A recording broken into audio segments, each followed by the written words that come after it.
Bienvenidos a un nuevo análisis a fondo. Hoy tenemos sobre la mesa un documento que, francamente, tiene el potencial de sacudir los cimientos de cómo entendemos la biología. Ujú. Y no solo la biología, o sea, también la mente humana y nuestro lugar en el universo. Vamos a centrarnos hoy, de manera exclusiva, en el primer capítulo del libro 1, Introducción a la ciencia del Sinén Qigong. Sí, una obra verdaderamente fundamental escrita por el maestro Pang Heming. Exacto. Y un apunte necesario antes de arrancar, porque todo este análisis se apoya en la meticulosa traducción comunitaria al español realizada por Matías Hegoburu. Totalmente. Es un esfuerzo monumental para acercar este conocimiento de forma rigurosa a nuestra lengua, que no es poco. Pues sí, es un punto de partida excelente, porque, lidiar con textos que cruzan fronteras culturales y milenios de historia, pues requiere muchísima precisión. Ujú. Creo que la misión principal de nuestra conversación de hoy es ambiciosa, pero absolutamente vital. Tenemos que desmitificar el Qigong. Vale, sí. Durante demasiado tiempo, y muy especialmente en las culturas occidentales, se ha relegado esta práctica a la categoría de superstición folclórica, misticismo o, en el mejor de los casos, a una simple rutina de respiración para relajarse el fin de semana. Ya, la típica clase de gimnasio. Eso es. Y lo que este primer capítulo propone es un cambio de paradigma radical. Entender el Qigong no como un rito arcano, sino como una ciencia empírica y estructurada del potencial humano. Y para ser sinceros, cuando escucho frases como, no sé, alterar la biología con la mente, mi radar de escepticismo salta inevitablemente. Lógico. Suena a ciencia ficción o a ese tipo de promesas vacías de cierta autoayuda moderna. Pero el gancho de este capítulo es precisamente que busca aterrizar todo esto en la ciencia observable. Ujú. Porque a partir de una serie de investigaciones empíricas en China, allá por 1978, la ciencia moderna comenzó a validar y registrar fenómenos físicos que los antiguos sabios describieron hace miles de años. Es que eso es clave. Claro, y este análisis nos va a proporcionar las herramientas para comprender cómo, según este marco teórico, la actividad mental puede transformar activamente la materia. Y para entender la magnitud de este salto, imaginemos que hacemos un viaje en el tiempo y el espacio. ¿Vale? Dejamos atrás de golpe los antiguos templos, los pergaminos de caligrafía iluminados por velas y el incienso, y entramos directamente en un laboratorio biofísico moderno. Menudo contraste. Totalmente. Un laboratorio lleno de osciloscopios, espectrómetros, monitores de ondas cerebrales, porque ese es exactamente el puente que construye este primer capítulo. Ujú. Llevar la sabiduría empírica acumulada durante milenios mediante la observación interna a la luz implacable del método científico contemporáneo. Y ese escenario mental prepara el terreno perfectamente para el primer gran concepto que debemos abordar, que además suele ser el más incomprendido. Vale, vamos a desgranar esto, porque la primera barrera con la que nos topamos es puramente conceptual y lingüística. Sí, el idioma. Cuando la mayoría de las personas en Occidente escuchan la palabra qi, su cerebro hace una traducción rápida y bastante inexacta. Muy inexacta, sí. O bien lo traducen como una especie de energía difusa en un sentido místico, o simplemente lo asocian de forma literal con el aire que respiramos, el oxígeno que entra en los pulmones. Claro. Claro. Y el texto del maestro Pang señala que este es un error de base monumental que nos impide entender la verdadera profundidad y la mecánica de la práctica. Y es un error muy común. El autor aclara desde el principio que el ki de la respiración fisiológica, o sea, el aire, y el ki del Qigong son realidades conectadas, pero distintas. Ujú. Para entenderlo con el rigor que exige esta ciencia, debemos explicar el ki en dos niveles macroscópicos. El primero es lo que se denomina el ki de la naturaleza. ¿Vale? ¿Y eso cómo se define ahí? Se describe como la forma más básica, sutil y carente de forma de la materia que constituye el universo entero. Es invisible e intangible para los sentidos ordinarios, pero es la matriz fundamental de todo lo que existe. O sea, no es una metáfora. Para nada. No estamos hablando de una metáfora espiritual. Dentro de este marco es el bloque de construcción material del cosmos. Fíjate, para darle peso histórico a esta idea, el capítulo rescata una cita del antiguo pensador chino Chuangzi, que es de una contundencia poética y literal fascinante. Ujú. Él decía que la vida humana es la acumulación de chi. La acumulación resulta en vida, la dispersión en muerte. No está hablando del último suspiro de aire. Claro, no. No. Está hablando de cohesión material pura y dura.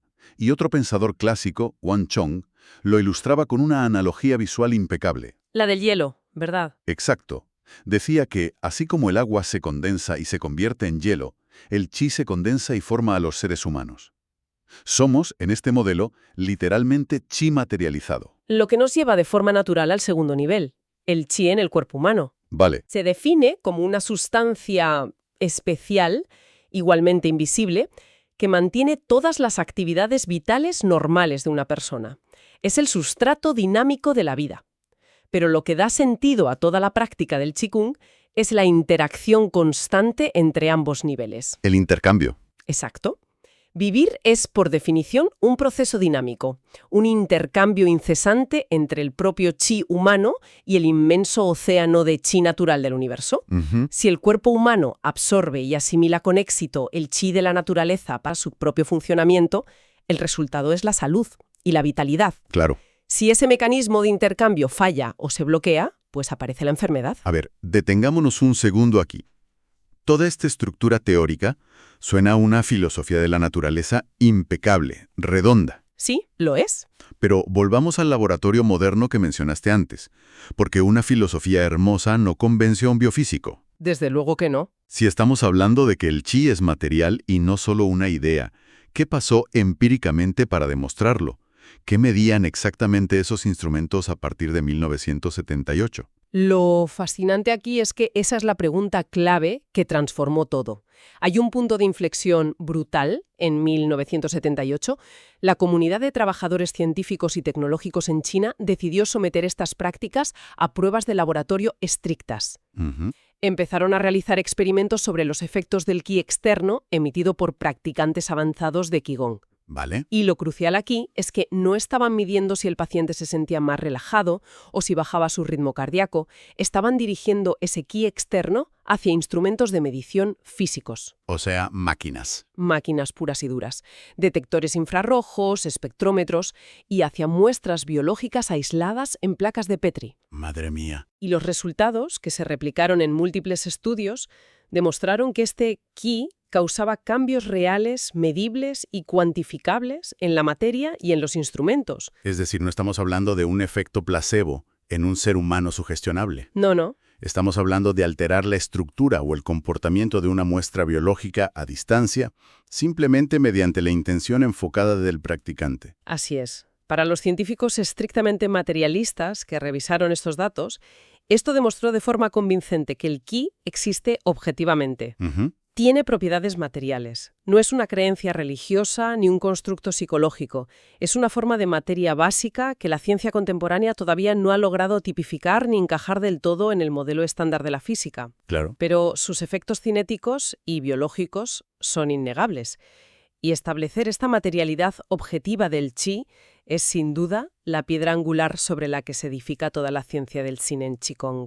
Bueno, si entendemos que el chi es materia demostrable, entonces el Qigong pasa a ser esencialmente la tecnología desarrollada a lo largo de los siglos para manipular esa materia. Exactamente. Pero adentrémonos un poco en la historia del término en sí, porque el capítulo hace un recorrido muy esclarecedor. Aunque estas prácticas para cultivar la salud física y la claridad mental tienen miles de años, no siempre se agruparon bajo este nombre. No, de hecho estaban súper divididas. Sí, estaban completamente fragmentadas.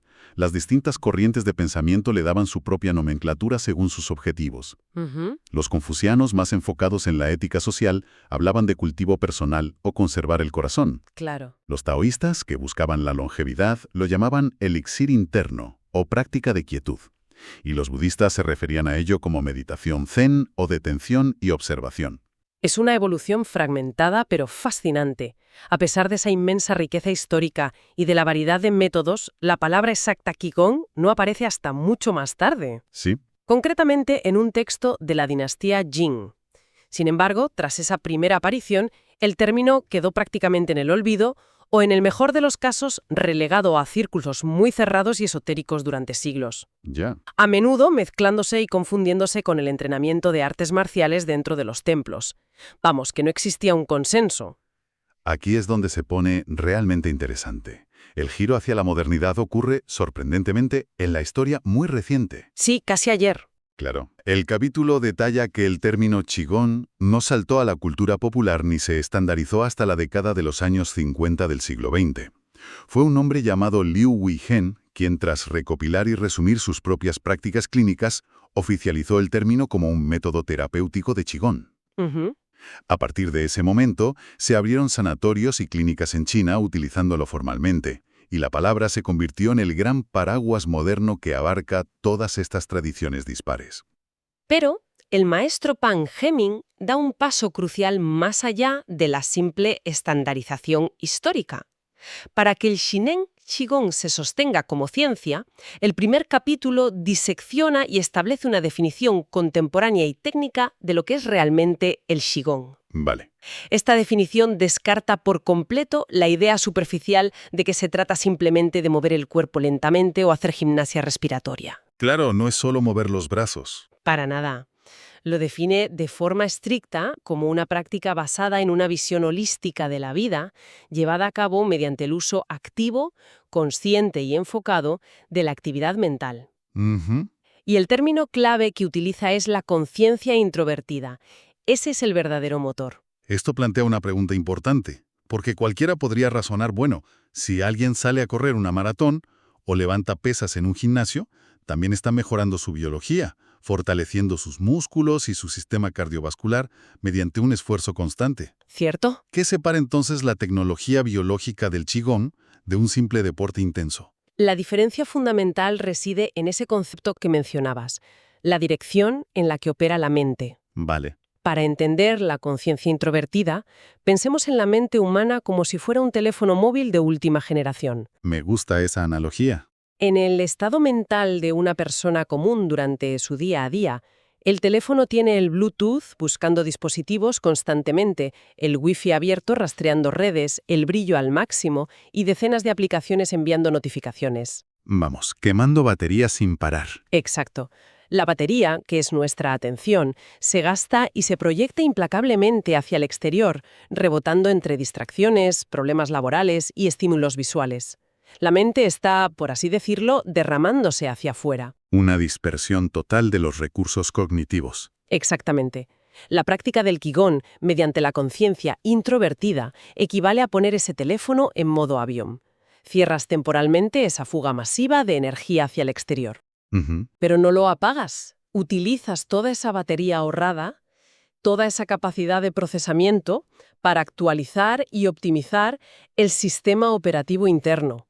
En el Qigong, la actividad mental deja de estar dispersa en múltiples objetos externos y se concentra radicalmente hacia adentro. Ya, enfocándose en un solo contenido. Eso es, uniéndose a las propias funciones vitales del cuerpo.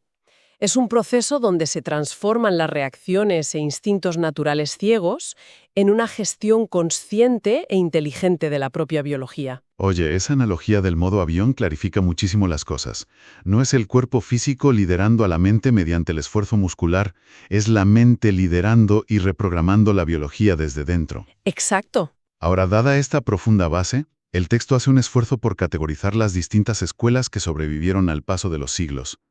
Menciona brevemente que se pueden clasificar por su origen. Sí, si vienen de la tradición médica, taoísta, budista, confuciana o marcial. Eso es. O por el nivel filosófico en el que operan, como aquellas basadas en el yin y el yang o en la teoría de los 5 elementos.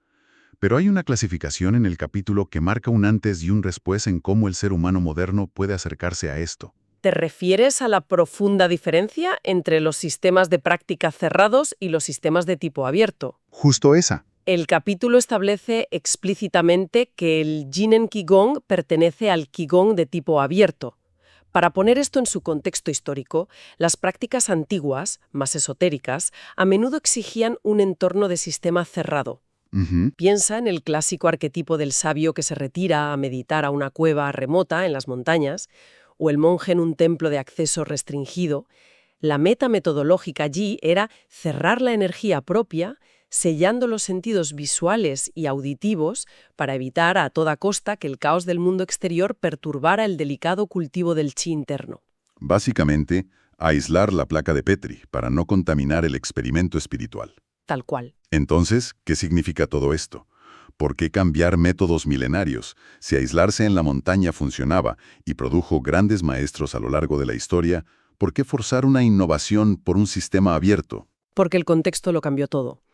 El sistema abierto hace exactamente lo contrario al aislamiento, enfatiza la apertura consciente desde el primer segundo de práctica. Vale. Busca establecer una unión constante, fluida y sin barreras entre la energía propia y el inagotable chi de la naturaleza. Y lo que es más radical, exige que la persona practique inmersa en la vida social cotidiana. O sea, ¿nada de irse a la montaña? No se trata de huir del ruido de la ciudad moderna, sino de integrarse en la sociedad, utilizando el entorno laboral y familiar para mantener esa conexión con la naturaleza mientras interactúa con el mundo. Es un desafío inmenso. Y el autor, el maestro Pang, no deja esta transición sin justificación. No, claro. Es muy interesante cómo recurre a un marco sociológico e histórico moderno para explicar esta necesidad de evolución. En el texto se llega a citar a pensadores occidentales, y para no tomar ningún partido simplemente reportamos lo que dice la fuente. Cita a Karl Marx para hacer un punto sumamente pragmático sobre el impacto decisivo de la práctica social en la conciencia humana. La premisa es fascinante.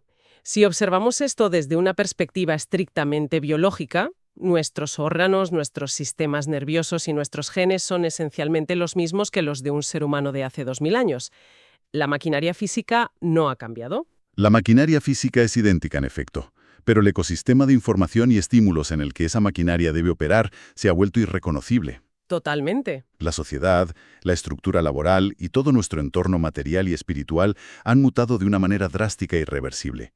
Por lo tanto, dado que el Qigong consiste en utilizar activamente la conciencia para gobernar la biología, y nuestra conciencia hoy está entretejida en una red social extraordinariamente compleja e interconectada, la práctica tradicional estaba obligada a evolucionar. No le quedaba otra. Exacto. Las viejas metodologías cerradas de la cueva ya no pueden soportar ni responder a la inmensa presión psicológica de la vida moderna. El Qigong tenía que abrirse, democratizarse y socializarse para no extinguirse y seguir siendo una herramienta útil. Es una adaptación darwiniana pura aplicada a una tecnología mental, y vaya si resulta útil cuando se adapta. Esto nos lleva a uno de los puntos más asombrosos del capítulo. Los beneficios. Sí, los beneficios comprobados de esta ciencia contemporánea, que van desde la sanación física hasta lo que podríamos llamar el despertar de la genialidad. Empezando por el plano físico, el impacto descrito es profundo. El texto documenta que la práctica sistemática ajusta y equilibra el yin y el yang del cuerpo y facilita que la sangre fluya libremente, eliminando los estancamientos que preceden a las patologías. Claro. Se cita a un médico legendario de la antigüedad, Huat Wu. Él decía algo que suena un poco críptico al principio. Decía, el movimiento agita y permite que el chi del grano se disipe, la sangre fluya libremente y las enfermedades no surjan. Esa frase de Huat Wu es brillante cuando se decodifica. Cuando habla del chi del grano, se refiere, en términos muy sencillos, a la energía vital que nuestro cuerpo extrae del procesamiento y la digestión de los alimentos. Los nutrientes. Exacto, los granos que comemos. Huat Wu estaba observando que el movimiento interno, provocado por una práctica correcta, ayuda a metabolizar, distribuir y asimilar eficientemente esa energía derivada de la comida. La analogía subyacente que manejaba la medicina antigua es que la bisagra de una puerta que se usa a diario nunca se oxida y el agua de un río que fluye constantemente nunca se estanca ni se pudre. El Qigong mantiene ese río interno en constante circulación. Una profilaxis basada en el flujo. Pero la conversación abandona el terreno de la simple prevención médica y entra en un territorio casi inexplorado cuando el capítulo aborda el impacto mental y el desarrollo de la inteligencia. Sí, ahí es donde la cosa se pone seria. El texto plantea que el estado de profunda quietud y concentración genera un excedente de lo que llaman chi verdadero. Y cuando este recurso energético abunda en el sistema, asciende naturalmente y nutre físicamente el cerebro. Esto proporciona un sustrato material mucho más denso y fuerte para la actividad neurocognitiva, lo cual agudiza la inteligencia de una forma que se puede observar y medir. Y este es el punto donde la teoría se encuentra con la demostración irrefutable. El autor no exige un acto de fe ciega por parte del lector, sino que presenta datos. Datos duros. El capítulo expone el caso extraordinario del instructor Xu Lu en la ciudad de Urumqi. Xu organizó y llevó a cabo experimentos rigurosos de enseñanza del Zinen Shikong directamente en 2 escuelas primarias públicas. Colegios normales y corrientes. Exacto, esto es crucial. No estamos hablando de adultos con décadas de entrenamiento en un monasterio, sino de niños comunes y corrientes inmersos en el sistema educativo convencional, con todas sus distracciones. Y los resultados de ese experimento son el tipo de evidencia empírica que obliga a repensar cómo educamos. Totalmente.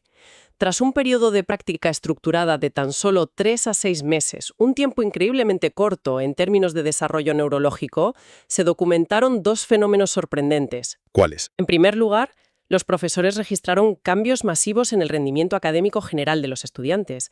La capacidad de atención sostenida, la retención de memoria y la velocidad de procesamiento de información de los niños experimentaron un salto cuantitativo.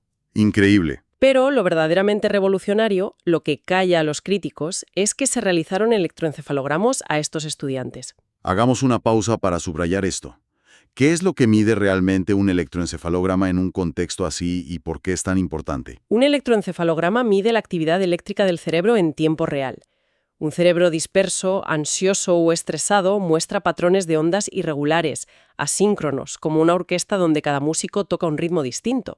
Lo que mostraron los encefalogramas de estos niños de Urumqi tras solo meses de práctica fue un cambio físico en la dinámica cerebral. Sus ondas cerebrales exhibían un grado de coherencia, orden y eficiencia notablemente superior al de un cerebro promedio. ¡Madre mía! Habían optimizado el hardware de su cerebro utilizando únicamente el software de su conciencia introvertida. Cambiaron la estructura eléctrica de su cerebro en un trimestre escolar. Si contextualizamos esto, el impacto es vertiginoso. Totalmente. Vivimos en la era de la distracción masiva, dominada por la fatiga crónica y el estrés cognitivo. Comprender el mecanismo detrás de estos resultados nos dice que el Qigong, en su forma abierta y científica, no es solo una terapia para el dolor de espalda. Para nada. Es una tecnología de alto rendimiento para optimizar la claridad mental en un mundo que bombardea nuestra atención sin piedad. Si conectamos este experimento de Urumqi con el panorama histórico general, llegamos a la reflexión final que plantea el capítulo. El texto hace una revisión a vista de pájaro de la trayectoria de la civilización humana. Vale. A lo largo de los milenios, el progreso humano se ha basado casi exclusivamente en dominar las fuentes de energía externas a nuestro propio cuerpo. Hemos aprendido a controlar el fuego, a extraer carbón, a canalizar la electricidad y, eventualmente, a dividir el núcleo del átomo para generar energía nuclear. Sí. Toda la infraestructura de la modernidad es un monumento al dominio sobre el mundo exterior. Hemos conquistado y moldeado el entorno material hasta límites insospechados, pero según advierte este marco teórico, apenas estamos en la prehistoria del descubrimiento de nuestra propia fuente de energía interna. Exacto. El potencial latente es incalculable. Para situar esta idea en un contexto filosófico más amplio, el autor recurre de nuevo a pensadores occidentales.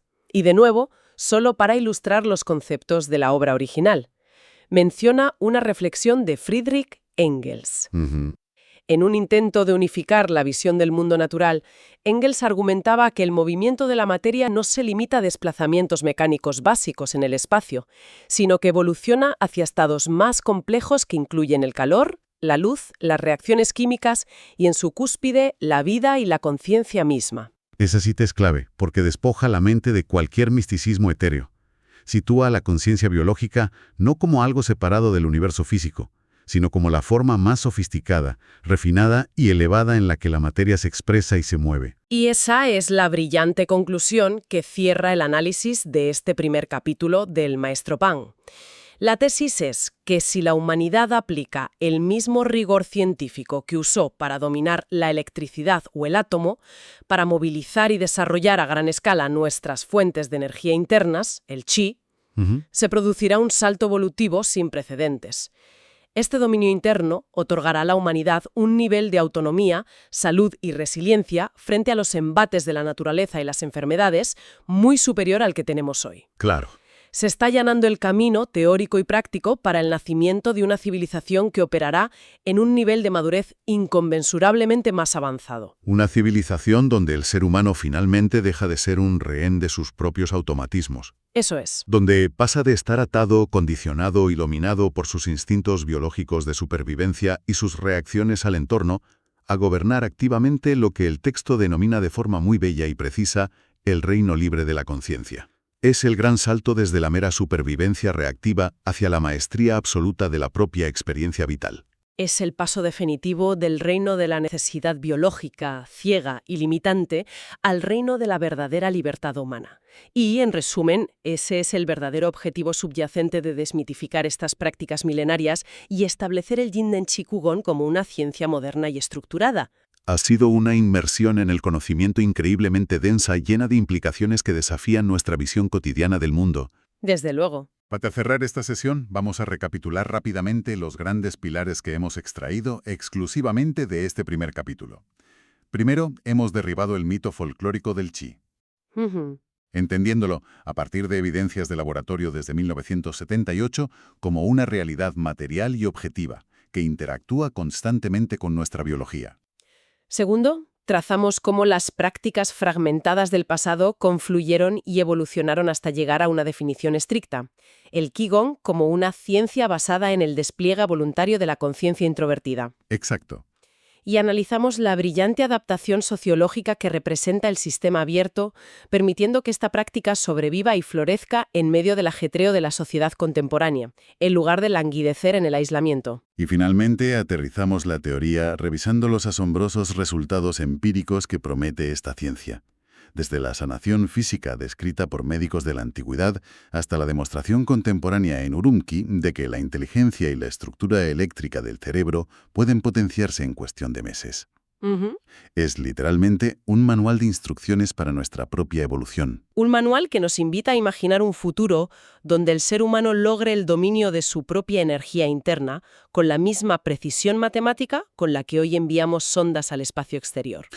Y con esa inmensa perspectiva en mente, nos gustaría dejar a quienes nos escuchan con una reflexión final, un pensamiento provocador para digerir la magnitud de este texto a lo largo del día. A ver. Volvamos mentalmente a las aulas de ese experimento en Urumqi. Si la evidencia científica muestra que, en apenas un semestre escolar, un grupo de niños puede optimizar la coherencia de sus ondas cerebrales, agudizar su intelecto y mejorar drásticamente su capacidad para procesar información simplemente usando el enfoque hacia el interior, ¿qué ocurriría si este conocimiento se escalara a nivel global? Imagínate. ¿Qué pasaría con la estructura misma de nuestras sociedades? ¿Cómo se transformarían las industrias de la salud y la educación? ¿Y cómo evolucionaría la forma en que resolvemos los conflictos humanos si el cultivo riguroso de este chi interno y la maestría científica de la conciencia se enseñara universalmente desde la primera infancia con exactamente la misma normalidad con la que hoy enseñamos a los niños a leer, a escribir o a sumar? Sería el nacimiento de una especie humana cualitativamente diferente, una especie que ya no opera desde la reacción instintiva ante las crisis, sino desde la claridad y el equilibrio inquebrantable de ese reino libre de la conciencia. Es un horizonte que definitivamente invita a cuestionar nuestros propios límites. El reto derivado de este capítulo es sencillo pero transformador. Invitamos a la audiencia a observar su propia conciencia durante las próximas horas. Sí. Es un buen ejercicio. Es interesante notar cuántas veces la atención, esa valiosa batería de la que hablábamos, se dispersa sin rumbo hacia el exterior, devorada por el ruido diario. Y sobre todo, cabe preguntarse cuánto de ese inmenso potencial biológico e intelectual que describe la ciencia del Shinen Qigong sigue, a día de hoy, esperando a ser descubierto en nuestro interior. Muchas gracias por acompañarnos en este análisis. Nos escuchamos en nuestra próxima inmersión.